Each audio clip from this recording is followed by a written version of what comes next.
Merci, M. Brahim, pour cette introduction. Donc, là, nous sommes sur le deuxième panel, conflit, médiation et éducation à la paix. Les organisateurs ont voulu faire de ce panel un panel relativement équilibré. À la droite de l'homme, pour prendre une référence biblique, j'ai mon ancienne collègue, Naïma. Nous avons travaillé ensemble sur les questions de genre. Mais par contre, c'était juste pour vous signaler qu'il y a une certaine sympathie entre elle et moi. Et son introduction au précédent panel avait souligné l'importance des femmes. Le travail qu'elle a fait sur la question de l'inclusion des femmes, le rôle des femmes dans la résolution des conflits, est une des raisons du choix de la thématique de ce panel sur la médiation et l'importance de l'éducation à la paix. Avec cette introduction, je m'en vais laisser la parole à M.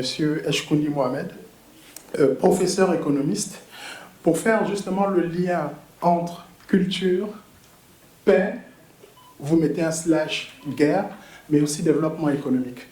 J'avais insisté sur le fait que l'essor économique passait par la culture, mais il s'inscrit d'abord dans les territoires. Monsieur Eshkouni, vous avez la parole. Et comme tout à l'heure, je vais essayer d'être beaucoup plus intransigeant. J'aimerais dire 10 minutes, mais on ne peut pas aller au-delà de 5 minutes. Donc, vous aurez 7 minutes. Vous aurez 7 minutes, mais vraiment très juste. Vous avez la parole. Merci beaucoup, monsieur le modérateur. Je commence rapidement par remercier les organisateurs, la Fondation Mohamed VI, le Centre Equilib, et ainsi que l'Africa Women Forum pour cette initiative louable parce qu'elle me permet de mettre aussi la culture au centre des enjeux de la construction de la paix, bien évidemment. Sans la culture, on ne peut pas faire la paix. Et ça a été dit tout à l'heure, l'Afrique recèle d'une richesse culturelle très importante qui peut servir à la construction des communs. Ce qu'il faut dire au niveau international en ce moment, pourquoi il y a de plus en plus de crises, c'est la thèse que nous défendons actuellement, c'est que nous n'arrivons pas à se mettre d'accord sur le commun, en quelque sorte. C'est-à-dire sur le faire ensemble. Qu'est-ce que nous avons à protéger ensemble? Donc, du coup, les crises deviennent durables. L'Afrique, à notre avis, à notre humble avis, elle peut être une source d'inspiration. Parce qu'en puisant dans les traditions africaines, on peut trouver des éléments pour solutionner d'abord les crises de monde. Parce que nous n'avons pas affaire à un monde, nous avons affaire à des mondes. À partir du moment où il y a une fragmentation géoéconomique. Ici, je vais rapidement défendre deux idées. La première, c'est que nous sommes dans un contexte mondial trouble, nous sommes dans un contexte traversé par des crises, je n'ai pas envie de dire énormes, par des crises complexes, et ce sont des crises aussi systémiques. Et donc, du coup, leur solution devient de plus en plus impossible, et plutôt que de continuer comme ce que nous faisons actuellement, par ici, nous, au niveau international, à verser dans l'économie de la guerre. Peut-être il est temps aussi de faire en sorte que le penchant vers l'économie de la paix se renforce. Mais ça nécessite une construction théorique, ça nécessite c'est-à-dire une conjugaison des efforts, et ça nécessite de la confiance, et ça nécessite de la revitalisation. Ça, c'est le premier élément de mon propos. Le deuxième, c'est que l'Afrique, qui a vécu depuis les indépendances dans des crises, peut-être en ce moment, il est touché par des crises inédites, par des crises d'une différente nature. Ce sont des crises au niveau qui concernent la géopolitique mondiale, et ce sont des crises aussi liées à l'exacerbation de ce que l'on peut appeler les effets de changement climatique. Mon propos ici, c'est de dire que l'Afrique a besoin de ressources stabilisatrices. Ces ressources stabilisatrices, tout ce que je veux dire, c'est pas contre une modalité de partenariat ou des modalités de partenariat. Ces ressources stabilisatrices viendraient du renforcement de la coopération d'abord entre pays africains. En renforçant la coopération entre pays africains, l'Afrique serait à même de tirer profit de la coopération avec les autres partenaires. Donc je vais cheminer rapidement, je ne sais pas si le temps me sera suffisant. Donc le contexte actuel, j'en ai parlé. Ensuite, j'aborderai la question de l'économie de la paix. Comment je la vois, cette économie de la paix? Troisième élément, peut-être la nécessité de réinventer la coopération internationale en essayant d'investir dans ce commun, à savoir l'économie de la paix, parce que nous avons besoin. Nous sommes tous interdépendants. Nous sommes dans un monde qui est plus que jamais interdépendant. Et au moment où le monde devient interdépendant, nous assistons à un affaiblissement de la coopération internationale. C'est un paradoxe. Quatrième élément, la Renaissance africaine. Pour nous, la Renaissance africaine est synonyme de renforcement de panafricanisme de développement. Panafricanisme de développement, à partir du moment où les pays africains, ils commencent à donner. Il y a des exemples qui se multiplient, et en tant que chercheur, on se base sur des observations empiriques. On fait de l'analyse inductive, en partant de certaines observations de ce qui se passe sur le terrain, après nous montons en généralité. Donc nous avons, en faisant beaucoup de voyages, de séjours dans les pays de notre continent, on s'est rendu compte qu'il y a un nouveau panafricanisme qui est en train d'émerger, c'est le panafricanisme de développement. Donc rapidement, le contexte international, j'en ai déjà parlé, il est marqué par l'incertitude radicale, vous l'avez compris. L'incertitude est radicale chez les économistes, à partir du moment où, pour résoudre les crises actuelles, on ne peut pas se contenter de puiser dans le stock de connaissances et d'informations que nous avions. Donc il va falloir que l'on fasse preuve d'imagination, il va falloir que l'on fasse preuve d'un effort collectif. Il y a, c'est-à-dire, l'humanité entre dans une phase de transition. Et comme toute phase de transition, c'est une phase qui trouble. Nous parlons actuellement de monde VUCA, un monde volatile, incertain, ambigu, et on ne sait pas quelle décision prendre, et ainsi de suite.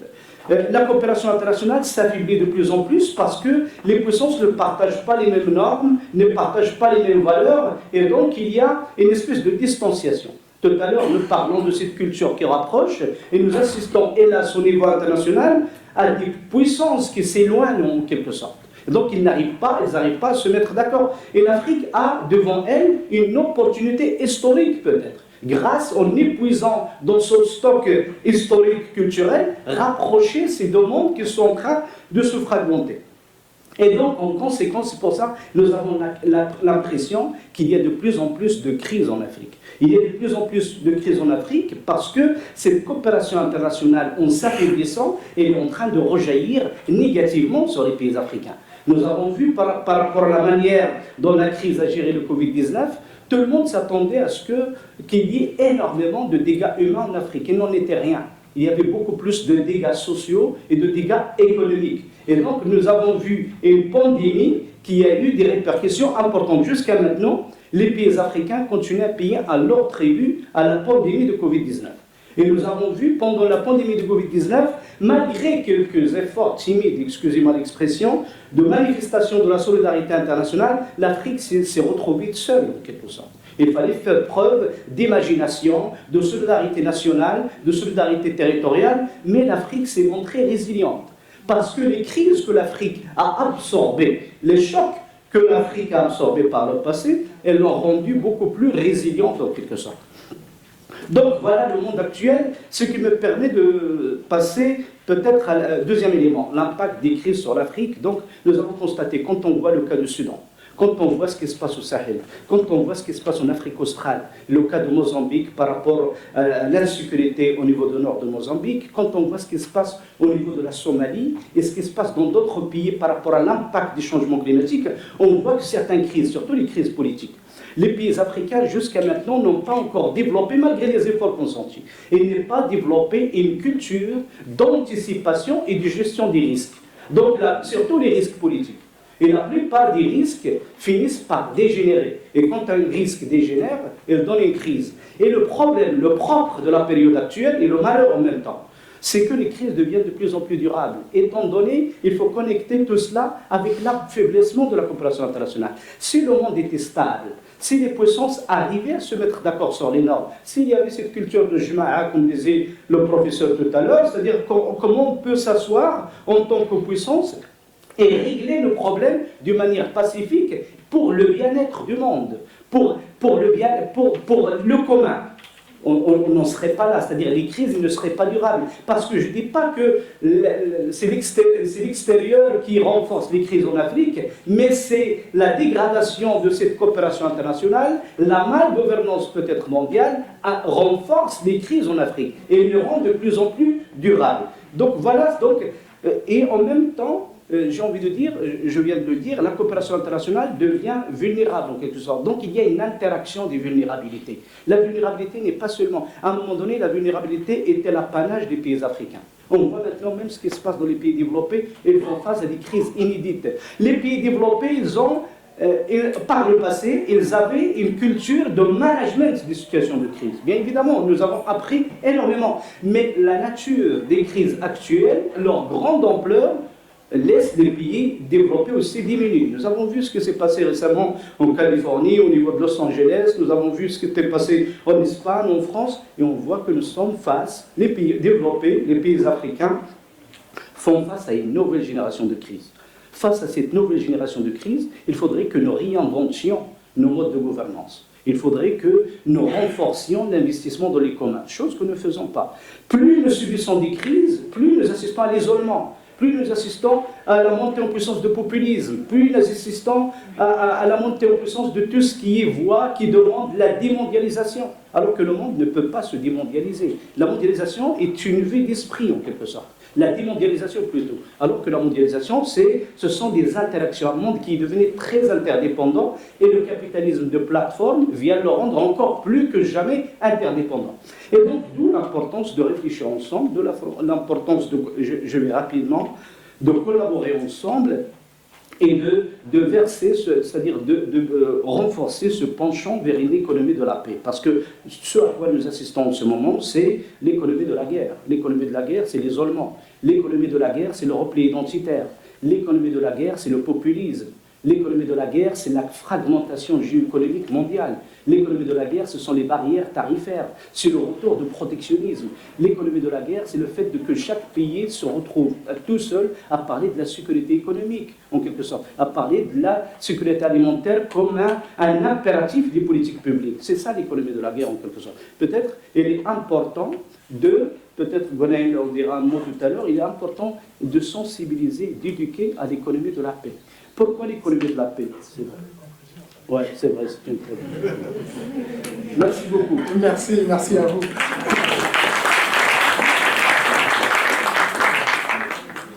Je soulignais l'effort, le débit était très important, c'est vrai, mais on a pu retenir les renforcements que vous appelez dans votre intervention, le renforcement de la coopération sud-sud. Je crois que plusieurs pays africains sont en train de travailler, également avec leurs partenaires, que ce soit européens, asiatiques ou également, on a aussi le représentant américain, de l'Amérique latine ici. Donc, sans transition, on va passer à Naïma Korchi. Merci. Merci, M. Ouattara. Je viens de me dire, puisque j'ai déjà pris la parole tout à l'heure, j'avais le droit qu'à 2 minutes. Donc, je vais faire vite, sérieusement. En fait, moi, puisqu'on parle de culture, il est impossible de ne pas associer culture et les femmes, surtout dans un sujet aussi important que celui de la paix. Et ça, c'est pour une raison toute simple. Quand, par exemple, juste dans vos foyers, dans la maison, quand il y a des disputes, qui règle les disputes à la maison? Ce sont les mamans, les femmes.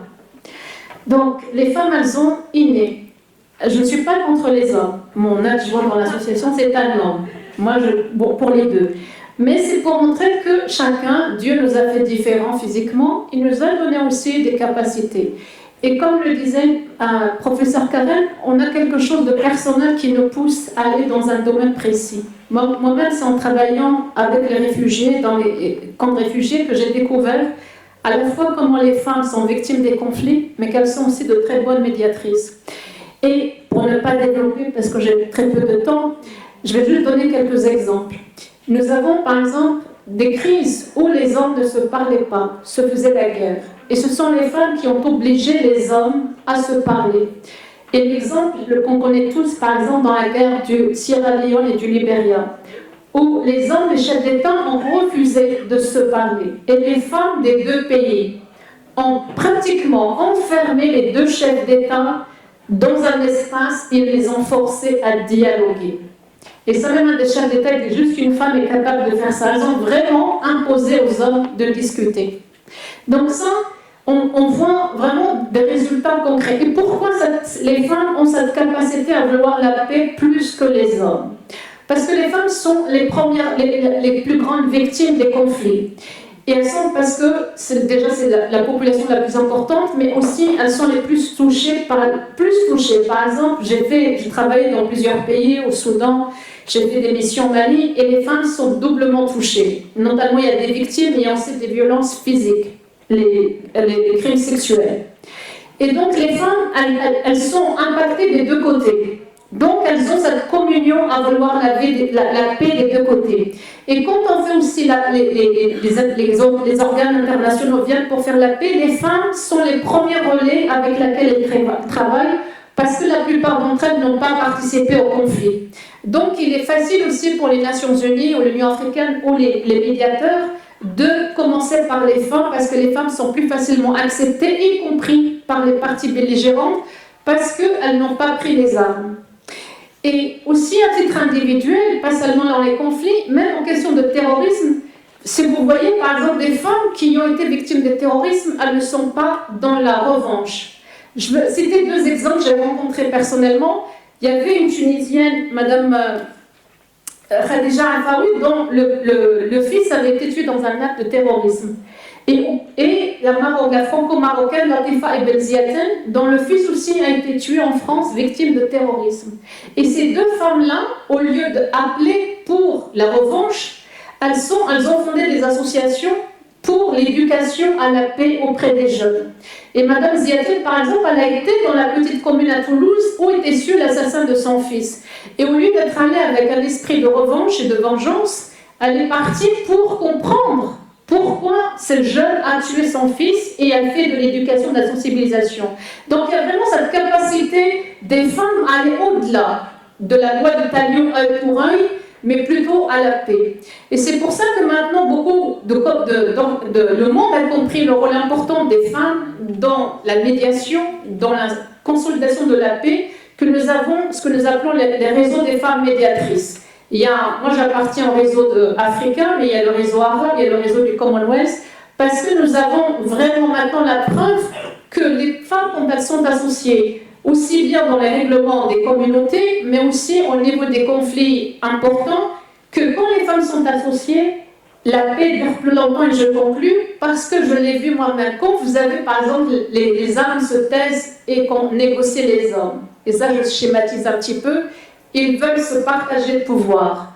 Moi, je veux la présidence. Moi, je veux tel poste. Moi, je veux ça. Et c'est pour ça que ça ne dure jamais, parce qu'ils ne sont jamais satisfaits. Par exemple, le Sud-Soudan, j'étais à Khartoum, ils ont eu l'indépendance. Et après, le président du Sud-Soudan s'est bagarré avec le Premier ministre parce que ça ne leur suffisait pas.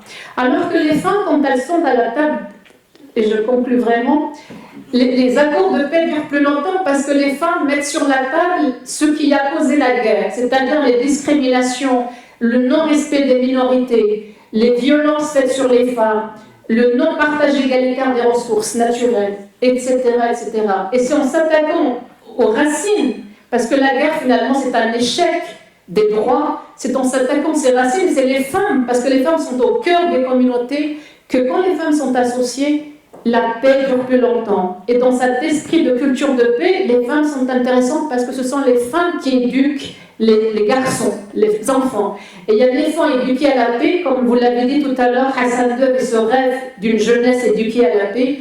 Et c'est en commençant par l'éducation faite par les femmes que peut-être un jour on aura plus de paix et moins de guerre. Et je vous remercie. Merci beaucoup Naïma pour la concision des propos. J'ai noté plusieurs éléments que tu as cités, mais pour faire la transition avec la prochaine intervenante qui est Gwenaëlle Otando, tu as cité tout à l'heure, je me permets de te tutoyer en public parce qu'on se tutoie en privé, tu as dit tout à l'heure que les femmes sont moins portées vers la vengeance. Et elles ont raison d'être moins portées vers la violence, vers la vengeance. Parce que la vengeance d'une femme, elle peut s'étaler sur des décennies et des décennies, parce que c'est elle qui donne le sein à l'enfant. Et donc, si on vous nourrie à la colère, vous allez pérenniser cette colère. Merci. Je passe la parole à Madame Otando. Bonjour, bonjour tout le monde. Et donc, je tiens tout d'abord à remercier donc, les organisateurs, African Women's Forum, le Centre culturel ICRIL, la Fondation Mohamed VI, pour cet événement donc, très important autour d'une thématique tout aussi importante pour notre continent, mais aussi voilà, pour la planète. Donc aujourd'hui, on parle donc de la culture et de la paix. Très rapidement, peut-être, je vais compléter un tout petit peu la présentation qui a été faite tout à l'heure, parce que je suis également présidente d'une association. Et donc, c'est surtout avec cette casquette-là que je vais vous parler aujourd'hui, faire ma présentation pour justement porter cette expérience-là associative. Donc aujourd'hui, je disais, on parle donc de la culture et de la paix. On est dans un monde où malheureusement, on le voit, qui est de plus en plus chrysogène, avec la montée de la violence, la montée de l'individualisme, de la défiance et malheureusement aussi le retour des guerres. On voit qu'il y a énormément voilà, de littérature, on a parlé de littérature tout à l'heure, autour de la notion de guerre. Il y a énormément voilà, de films, d'outils sur la notion de guerre, mais très très peu sur la paix. Il n'y a quasiment pas de livres, pas d'ouvrages sur la paix. Or, la paix, comme tout, en fait, ça s'apprend. Donc, il faut vraiment sensibiliser, éduquer à cette culture de la paix. Et donc là, je pense que là, on a véritablement un rôle à jouer. Et donc, la place et le rôle de la société civile, mais pas que, parce que le premier allié de la guerre, malheureusement, voilà, c'est l'indifférence, la guerre qui de plus en plus se banalise. Et donc, le premier ennemi de la paix, donc c'est aussi cette indifférence. Et donc, il faut vraiment qu'on s'approprie ces questions, les questions de guerre, les questions de paix ne doivent pas rester les questions de soldats ou du diplomate. Elles doivent vraiment être à l'affaire de tous. Et c'est vraiment en nous impliquant tous que je pense qu'on pourra renverser cette tendance-là, ou avec cette montée de la violence, et arriver vers un monde où plutôt on aura plus de coopération et arriver vers cette prospérité partagée dont on parlait aussi tout à l'heure Mohamed. Donc, implication de tous pour justement arriver à ce que Bertrand Badi appelle voilà, ces énergies sociales qui font en sorte qu'on puisse basculer d'un paradigme à un autre. Donc, c'est voilà, pour porter cette voie-là qu'un autre monde est possible, comme disait Joseph Stiglitz, que je suis là parce que l'éducation à la paix elle est importante avec notre association, avec c'est donc l'association de valorisation d'expertise citoyenne, j'insiste sur citoyenne, et de solidarité.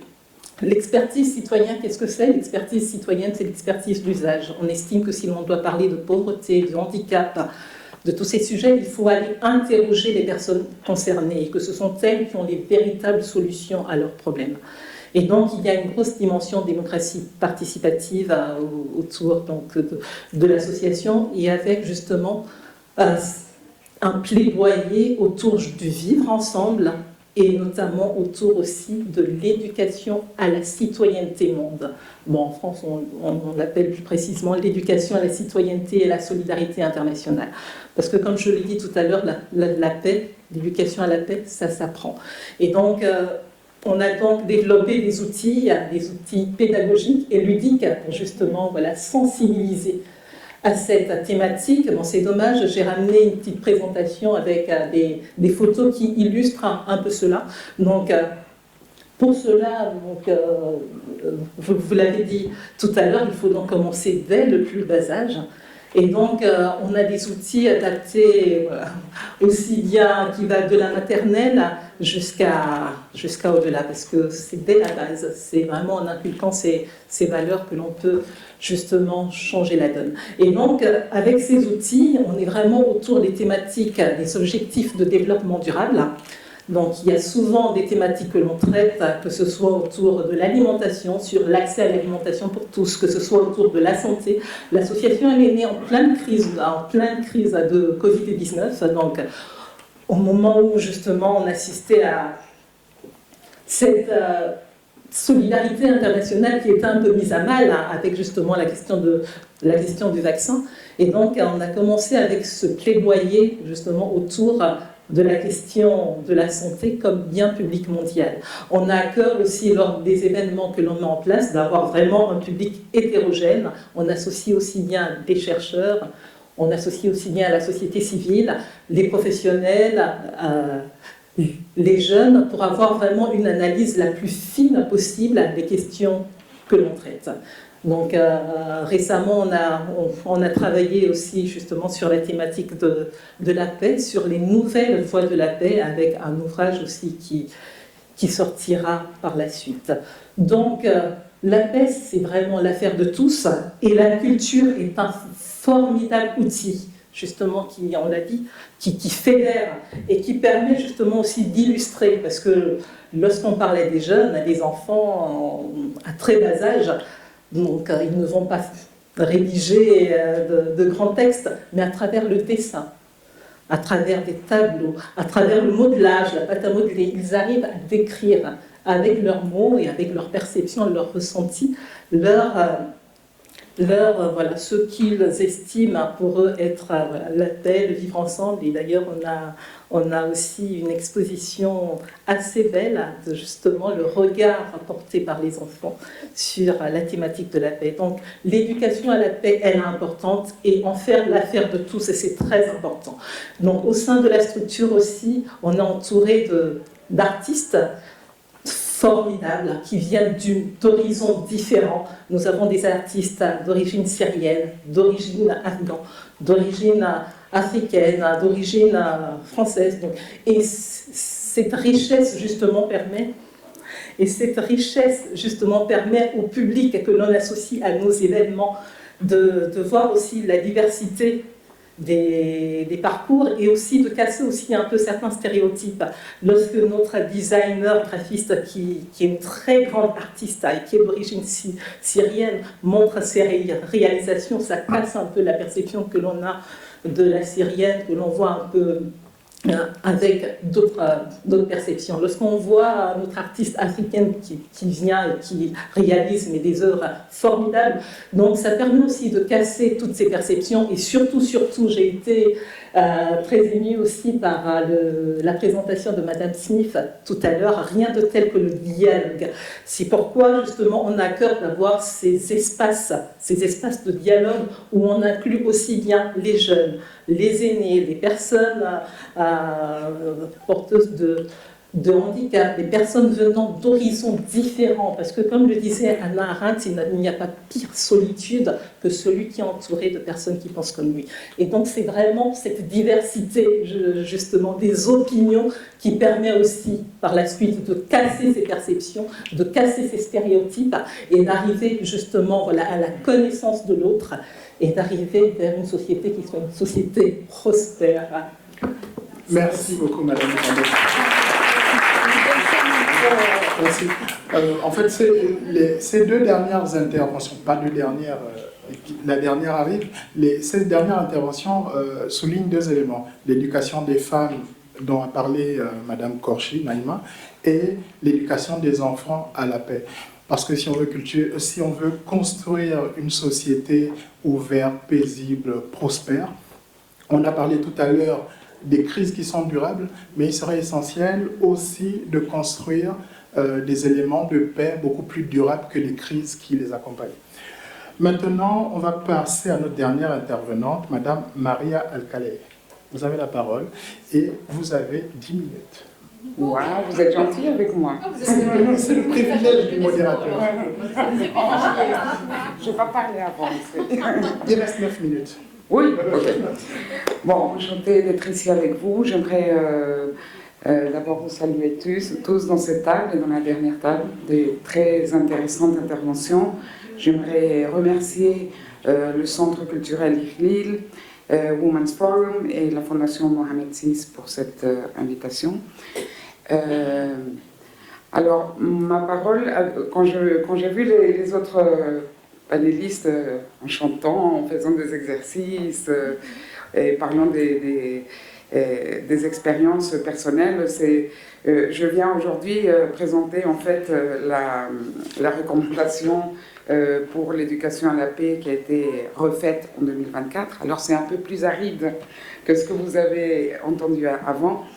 Et en fait, pour commencer, j'aimerais vous dire que dans la constitution de l'UNESCO, lorsque l'UNESCO a été créée, dans sa constitution, c'est écrit que, dans le préambule, que les guerres prenant naissance dans l'esprit des hommes et des femmes, c'est dans l'esprit des hommes et des femmes que doivent être élevées les défenses de la paix.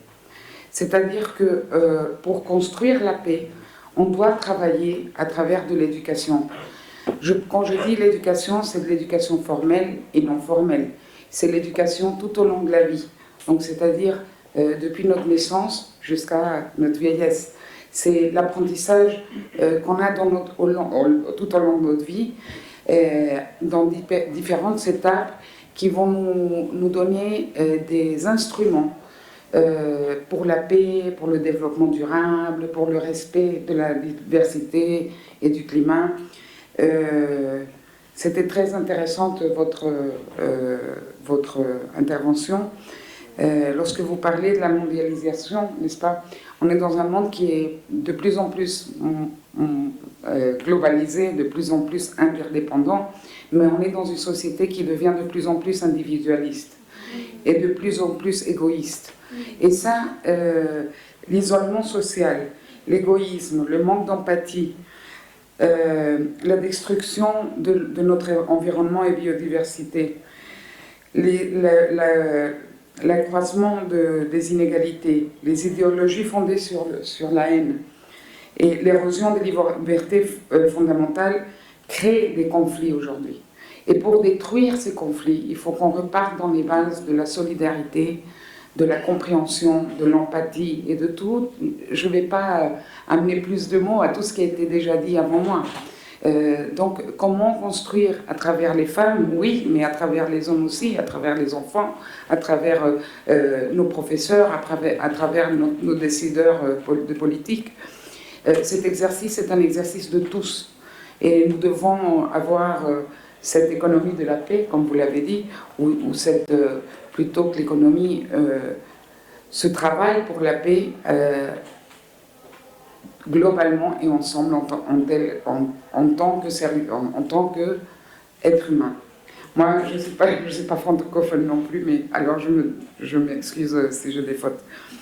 Et en fait, en 1974, l'UNESCO a fait la première convention sur l'éducation pour la paix et les droits de l'homme.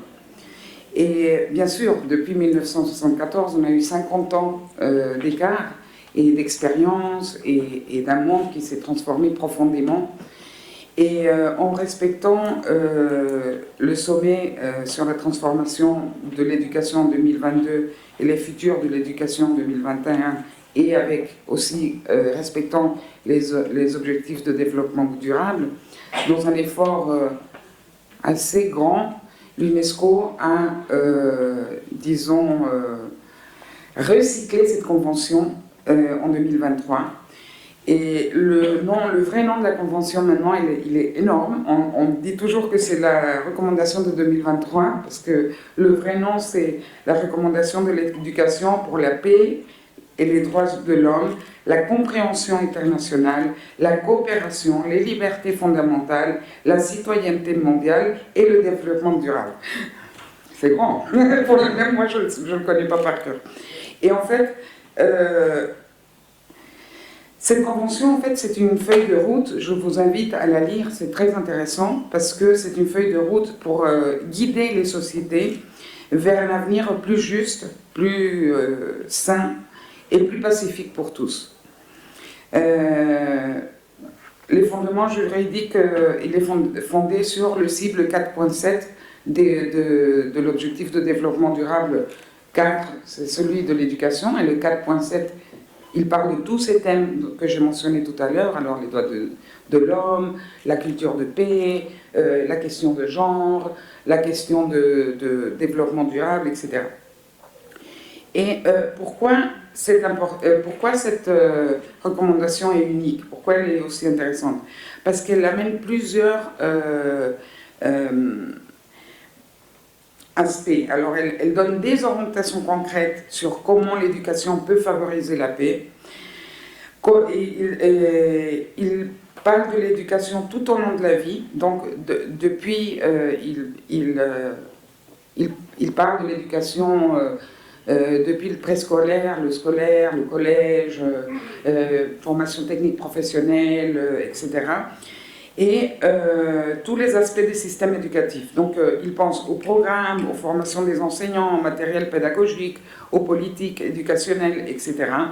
Et elle est adressée à les enseignants. Alors, il y a des paragraphes pour les enseignants, pour les directeurs, pour les responsables de politique, pour les apprenants, pour les parents, pour les acteurs de la société civile et pour les chercheurs. Donc, elle est très minutieuse et son contenu, il amène combien de minutes?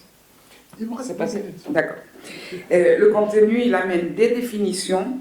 C'est très intéressant parce que les États membres se sont mis d'accord sur la définition de ce qu'il parlait quand il disait, quand on parle de paix, quand on parle de développement durable, ça c'est déjà défini dans des documents, mais ils ont convenu plusieurs mots qui n'étaient pas très clairs. Pour quelques pays, ça voulait dire quelque chose, pour d'autres, bien sûr, c'est la question culturelle, la question de la langue, etc. Donc, ils ont fait ces définitions. Des 14, ils ont énoncé 14 principes directeurs, les objectifs d'apprentissage pour les élèves, pour les apprenants en fait, et les domaines d'action que peuvent faire les individus. Et puis, il finit par les appendices. Pour aller très rapidement, pour donner quelques idées des principes directeurs, par exemple, alors, fondé sur les droits de l'homme, accessible et de bonne qualité, non discriminatoire, on parle de l'éducation bien sûr, qui inculque une éthique du soin, qui fasse progresser l'égalité des genres, équitable, inclusive, respectueuse de la diversité, qui garantisse la sécurité, la santé, le bien-être, qui favorise la co-création de connaissances, qui défend la liberté de pensée participative, qui s'inscrivent dans une perspective internationale et mondiale, qui permettent de promouvoir le dialogue interculturel et intergénérationnel et qui inculquent une éthique de citoyenneté mondiale et de responsabilité partagée. Alors, je m'arrête ici et je vous remercie beaucoup pour cette opportunité. Merci beaucoup, Madame Alcalé. On a bien noté les efforts fournis par l'UNESCO au niveau mondial, justement pour continuer à promouvoir la culture de la paix. Je me rappelle de certains programmes qui sont mis en place aujourd'hui avec le concours de votre institution, ici au Maroc. J'ai l'habitude de considérer les territoires marocains, c'est-à-dire les villes, les différentes villes, comme d'excellents lieux pour des expériences. Parce qu'il y a beaucoup de projets qui sont mis en place, notamment grâce, et ça il faudra le souligner, à la société civile marocaine qui est favorisée par un contexte juridique également, qui mettent en place beaucoup d'actions en faveur de la promotion de la paix. Et que ce soit au Maroc ou à l'extérieur. Donc c'est l'occasion qu'on a eue aujourd'hui de discuter de la paix, de la culture, de comment les différents acteurs arrivent à entretenir la paix, à la propager, nous permettent donc d'arriver à certaines conclusions. Renforcer les efforts qui sont actuellement faits, promouvoir les différents canaux que nous avons à travers la solidarité, la tolérance, mais aussi améliorer l'éducation, que ce soit des enfants ou des familles. Il y a un dicton qui dit éduquer un enfant, c'est éduquer une famille, éduquer une femme, c'est éduquer un village. Et à travers les différentes, une nation, effectivement, puisqu'on n'est plus autant des villages. L'ère où nous sommes nous a montré à travers la première intervention de M. Eshkoundi sur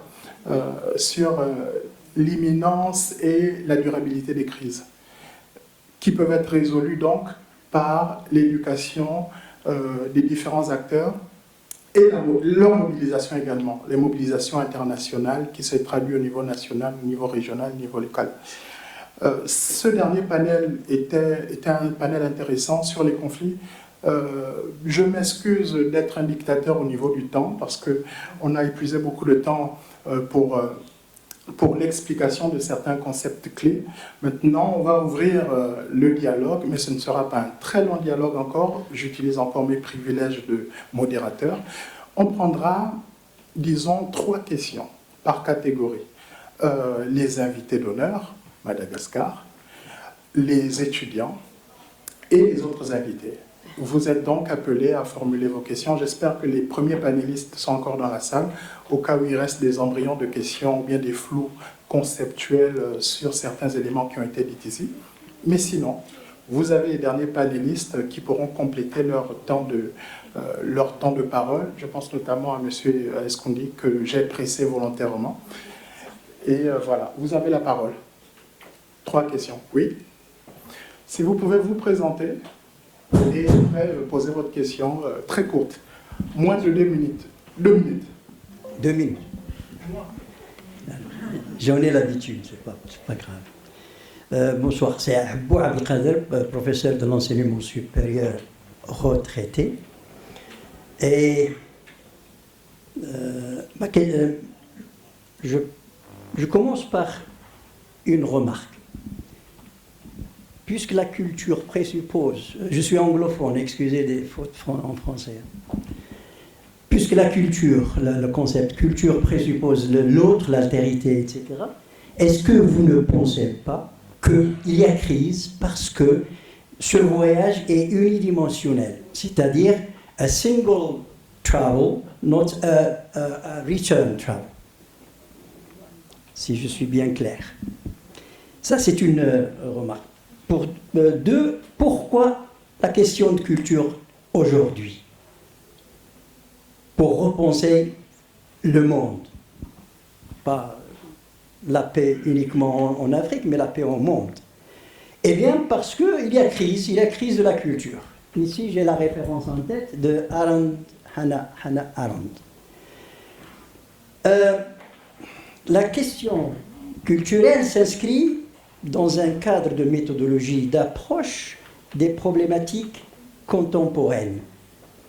Alors, nous vivons, comme ça a été décrit par le panéliste,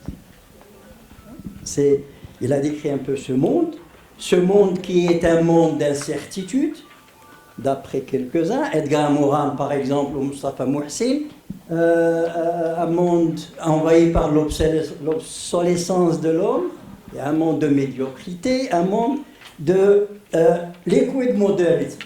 Alors ma question, parce que je vois les signes, comment approcher la culture dans ce monde comme partie solution et partie problème? Merci. Merci beaucoup. Deuxième question.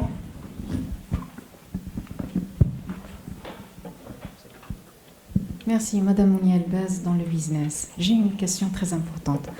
On parle toujours, avant de parler, j'ai déduit, d'après mon expérience, que la paix est une question, la guerre est sa réponse. On parle beaucoup de l'économie de la guerre et on oublie le commerce de la paix. Et quand on parle commerce, c'est le comment, c'est la solution. Ma question est la suivante. Est-ce que nous, comme pays africains, est-ce qu'on peut repenser, entre parenthèses, nos relations commerciales? Merci. Troisième et dernière question. Oui, pardon.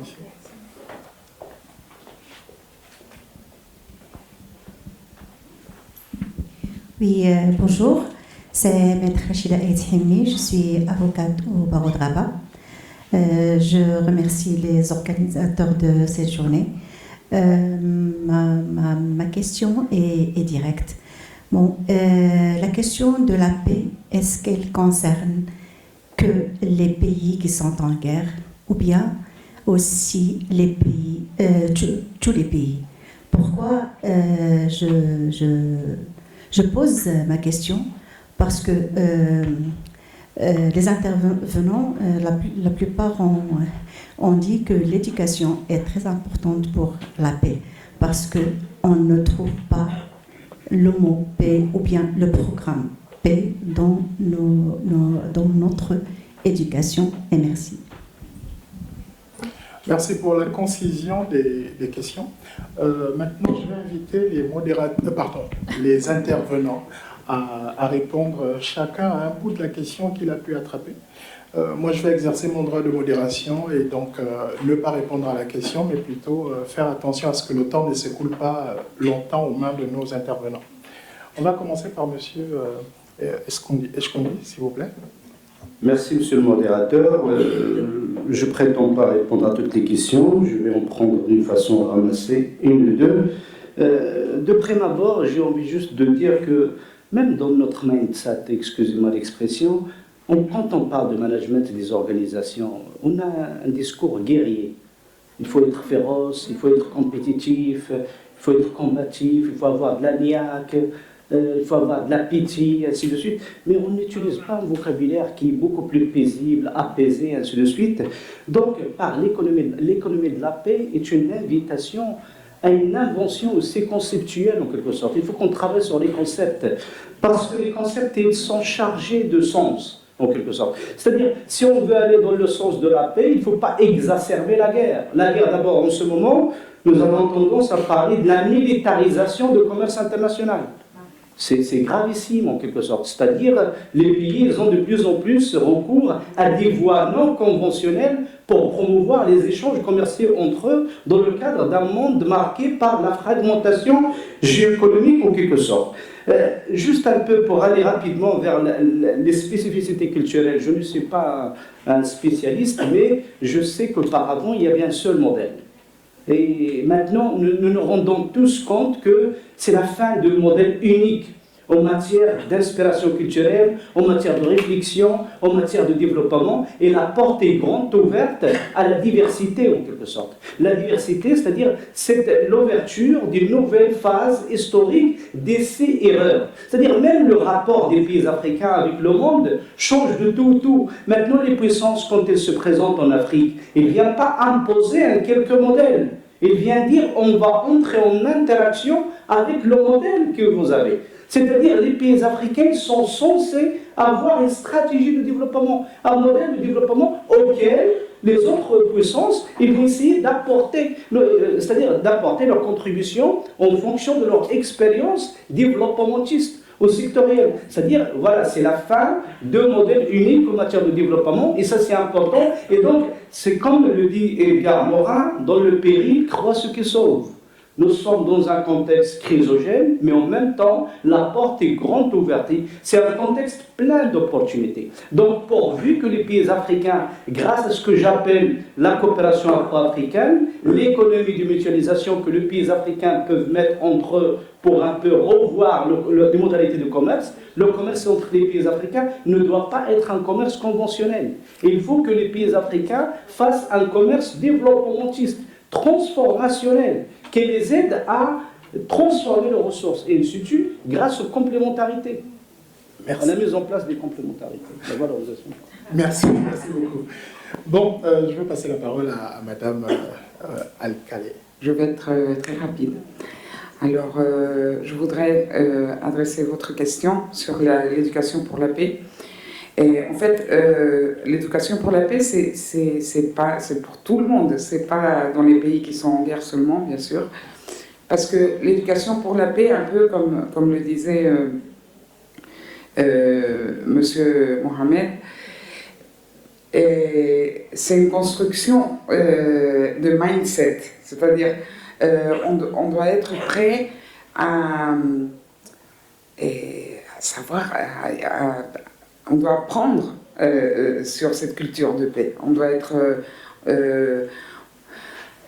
sensibilisé, avoir cette vision. Et surtout, par exemple, l'éducation pour la paix, elle n'est pas uniquement pour la guerre, parce que je peux prévenir des conflits en traitant l'éducation pour la paix.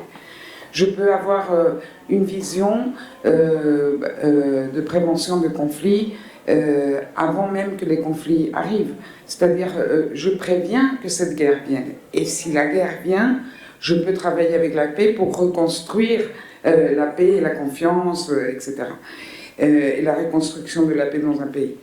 Et vous avez raison, la paix devrait et doit, et après cette recommandation signée par tous les pays membres, et c'est un peu notre rôle en tant qu'organisation pour l'éducation, de faire un peu ce plaidoyer, si vous voulez, d'insérer tout cela dans les curricula, dans les matériaux pédagogiques, de façon transversale, dans toutes les matières, dans tous les domaines et à tous les niveaux. C'est-à-dire, c'est pas que dans l'école, c'est dans l'université, c'est dans la vie à vie, c'est des programmes de la même façon qu'il y a des programmes ne buvez pas et conduisez. Bon, il faut faire des programmes aussi qui sensibilisent le grand public sur l'importance de la paix, de l'empathie, et il y en a.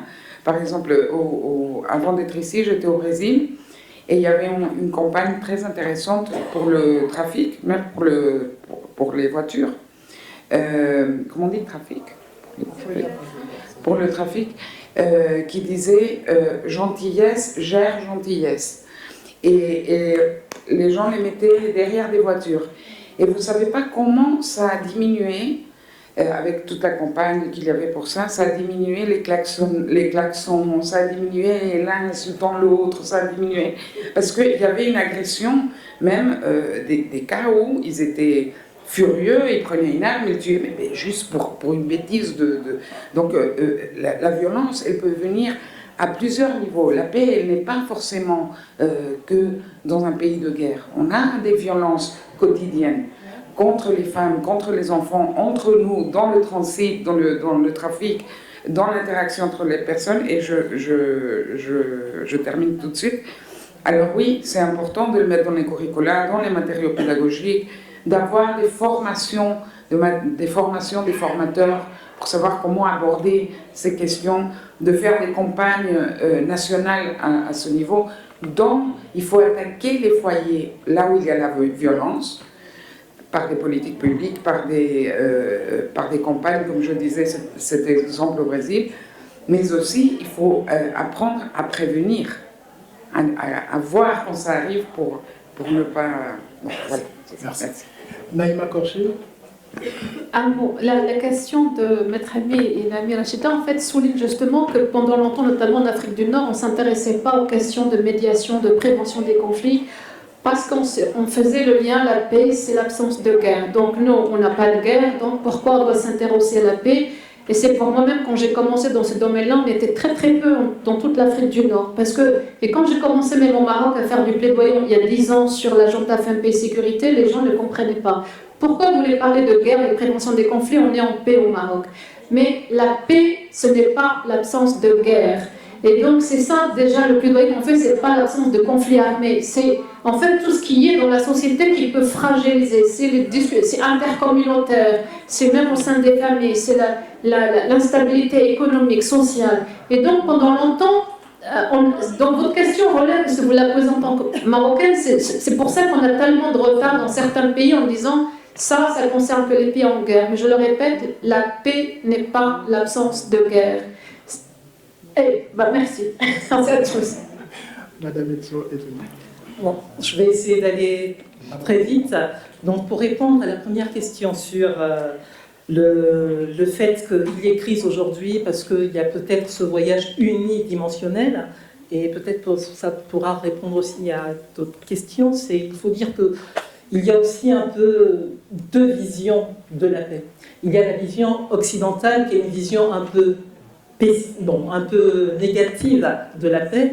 Et donc ça remonte un peu, on va dire, au XVIIe siècle, notamment avec l'ouvrage de Hobbes et son principe d'État souverain, parce que lorsqu'il théorise justement le principe d'État souverain, pour lui, lorsque les États sont souverains, ils sont complètement libres et ils ne sont mus que par leur propre intérêt. Et donc, lorsque les États sont en conflit, donc pour régler ces conflits, c'est la guerre.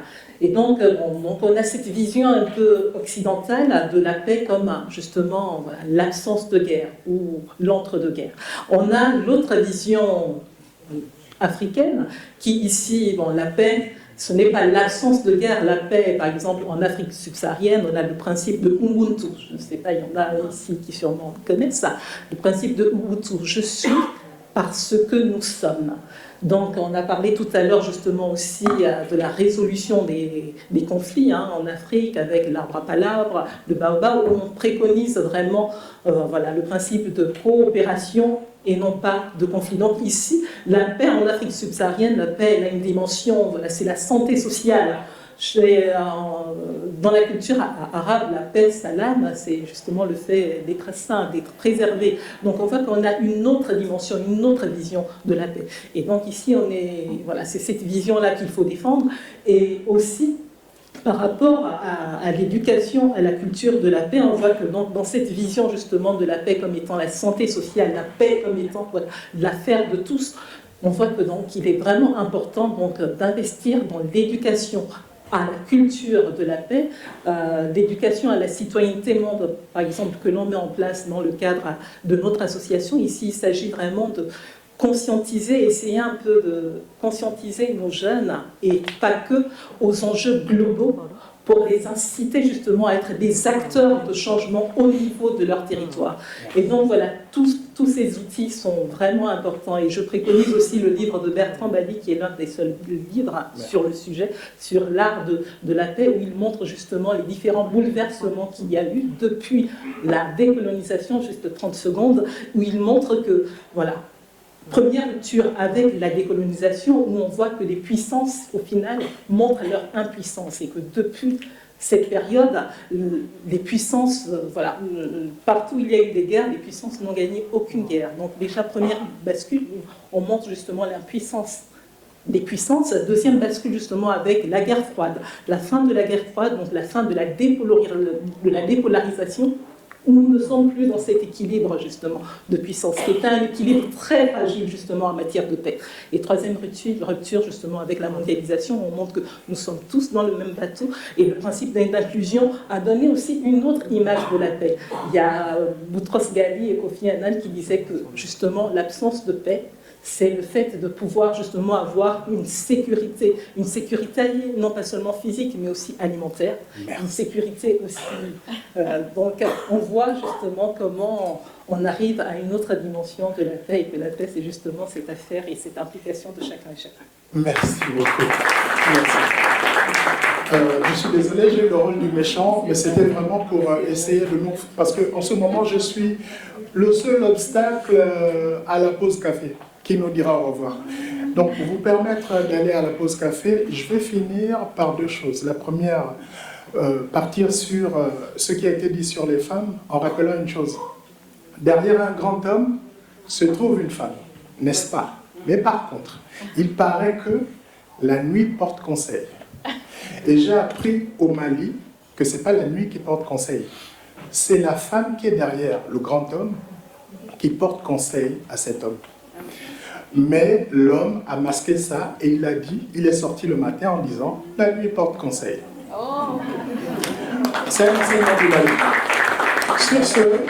Sur ce, je dis aux Malgaches, Valoma, et aux autres, au revoir. Merci beaucoup pour votre écoute.